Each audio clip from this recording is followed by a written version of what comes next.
Hi again. I hope you're all well this week. Before we proceed back to the ECC and other perspectives on the marks of the Church and the Sacraments, let's review briefly all our big ideas so far.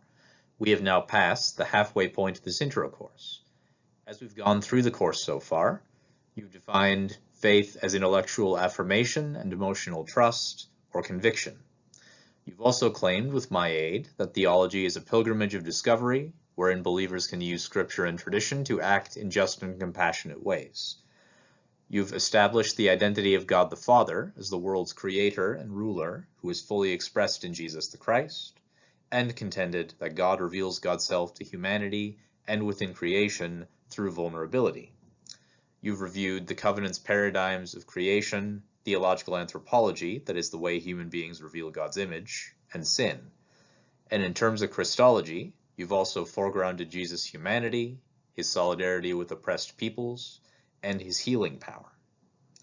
Most recently, you compared and contrasted the covenant's ecclesiology with Jenny Weissbloch's practical ecclesiology of disability, exploring the ways that people with disabilities can support and challenge covenant traditions. Now, as we look towards the consummation of the course in the big paper I want you folks to write on eschatology, the study of the last days, we'll be using this video to extend some of our claims about ecclesiology from the previous module. Frisk points out rightly that the Church's mission and ministry are formed in eschatology, and the sacraments of baptism and communion ground that emphasis on God's righteous reign within the believing community.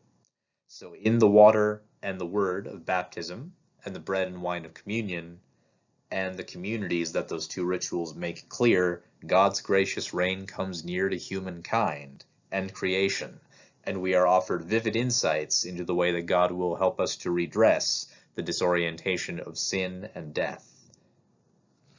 In light of all this, our thesis for this module is simple.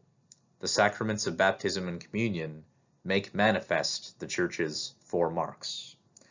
In order to make portions of that thesis clear, you're going to perform 3 tasks within this module. First, you will interpret Don Frisk's concepts of the Church and sacraments in his 9th chapter of Covenant Affirmations. Second, you'll dive deeper into the covenant's perspective by analyzing John C. Wieborg's perspective on the sacraments of baptism and communion. Third, and finally, you will briefly evaluate Nancy Eastland's ideas of Holy Communion from her 6th chapter in her book Disabled God. We referred to it before. And all of that should lead us into your 2 short assignments for this week. First off, I would like you to write me a 300-word précis of Frisk's concepts of baptism and Holy Communion based on his chapter. As you do this, please keep Wieborg's ideas in mind.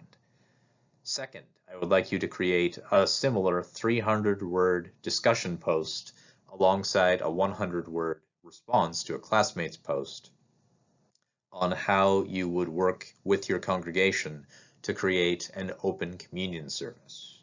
I promise I will explain both of them, particularly the second one, at greater length at the end. In light of all that, allons-y. Let's go, friends. Thank you.